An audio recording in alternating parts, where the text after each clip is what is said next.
নির্বাচন, আগামীতে দলের প্রয়োজনে আন্দোলন, আগামীতে দলকে শক্তিশালী করার প্রয়োজন, এটা উপলব্ধি করেই বিএনপির নীতি নির্ধারকরা এই কর্মসূচি দিয়েছেন।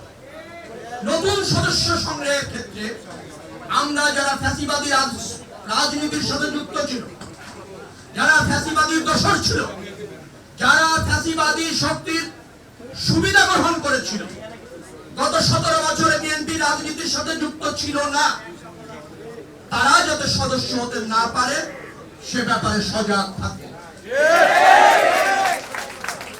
আবার যে সমস্ত ব্যক্তি আমাদের সমাজে, রাজনীতিতে, সামাজিক পরিমণ্ডলে গুরুত্বপূর্ণ ভূমিকা রাখে, যারা দলে আসলে দল অলঙ্কিত হয়, যাদের মেধা এবং প্রজ্ঞা আগামী দিনের রাজনীতিতে প্রয়োজন আছে, তাদের কাছে গিয়ে বিনীতভাবে বিএনপি রাজনীতিতে সম্পৃক্ত করবার চেষ্টা করব। তাদেরকে আমরা প্রাথমিক সদস্য পদ দিয়ে রাজনীতিতে যুক্ত করতে চাই। বিএনপি গণমানুষের দল, বিএনপিকে আগামী দিনে এই রাষ্ট্র ব্যবস্থাপনার দায়িত্ব জনগণ অবাধ ভোটে দিতে চায়।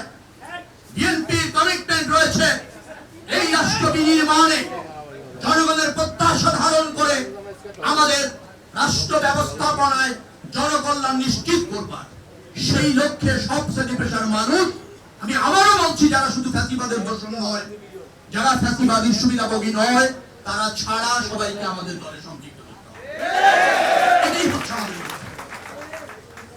দাঁড়ে দাঁড়ে বেগম খালেদা জিয়ার সালাম পৌঁছায় দিতে হবে, জননেতা জনাব তারেক রহমানের সালাম পৌঁছে দিতে হবে। 31 দফার ভিত্তিতে বিএনপি রাষ্ট্র বিনির্মাণ করতে চায়, নতুন বাংলাদেশ বিনির্মাণ করতে চায়, সেটা আপনাদেরকে কাউন্সিল করে দিয়ে বুঝিয়ে দিতে হবে। এটাই হচ্ছে কাজ। আমার বক্তব্য সেটি হচ্ছে নেতা নির্বাচনের প্রক্রিয়া চলছে। ঢাকা মহানগর বিএনপির 2 নেতা এখানে উপবিষ্ট আছেন। ক্রাইসিস মোমেন্টে কেউ অনেক ঝুঁকি নিয়েছেন, কেউ হয়তো পারেন নাই, চেষ্টা করেছেন, কেউ দলের জন্য অনেক করেছেন, কেউ কম করেছেন, কিন্তু সবাই শক্তিতেই আজকে দল সুসংহত হয়েছে। আজকে ফ্যাসিবাদীর পতন ঘটানো সম্ভব হয়েছে। যারা অধিক ঝুঁকি নিয়েছেন, যারা শেষ পর্যন্ত লড়েছেন, নেতৃত্ব দিয়েছেন, নিশ্চয়ই কমিটি গঠনের ক্ষেত্রে তাদেরকে মূল্যায়ন করতে হবে।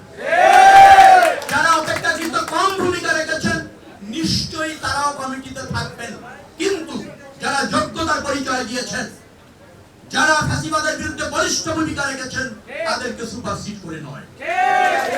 আমরা সবাই কম্বিনেশনে রাজনীতি চাই। যারা নতুন করে রাজনীতি ধানমন্ডিতে করতে আসছেন, এরকম আরেকটি আমি চিনি। আপনারা ধৈর্য ধরেন, রাজনীতির সাথে থাকেন, ধানমন্ডি থানা বিএনপির সাথে থাকেন, নিশ্চয়ই দল আপনাদের উপযুক্ত মূল্যায়ন। কিন্তু এসেই গুরুত্বপূর্ণ মূল্যায়ন, এসেই সুপারসিড করে একক নেতৃত্ব প্রতিষ্ঠা করা বা দল ভরি করার অপচেষ্টা করবেন না। সেটা দলের জন্য ভালো হয় না। সেটা কোন নেতৃত্ব বিকশিত করার ক্ষেত্রে সঠিক পন্থা নয়। আমরা শৃঙ্খলা চাই, সমন্বয় চাই, ধানের শীষকে শক্তিশালী করতে চাই, জননেতা তারেক রহমানের হাতকে শক্তিশালী করতে চাই, বেগম খালেদা জিয়ার হাতকে শক্তিশালী করতে চাই, ঢাকা মহানগর বিএনপিকে শক্তিশালী করতে চাই। আমরা সব শ্রেণী পেশার মানুষের কাছে একটা আদর্শিক সংগঠন হিসেবে বিএনপি প্রতিষ্ঠিত করতে চাই। সেটাই আমাদের কাজ। আমরা বিভাজন চাই না, আমরা গ্রুপিং চাই না। আমরা ধানের শীষ হৃদয় ধারণ করি এবং তারেক রহমানের নেতৃত্বে নতুন বাংলাদেশ বিনির্মাণের শপথবদ্ধ। আপনারা যারা আছেন, নিশ্চয়ই এই সদস্য সংগ্রহ এবং নবায়নের যে কাজ, সেটা সুচারুরূপে করবেন। এর অন্তরালে করে সুবিধাভোগী, দুষ্কৃতিকারী, অপরাজনৈতিক শক্তি যেন দলের মধ্যে ঢুকতে না পারে।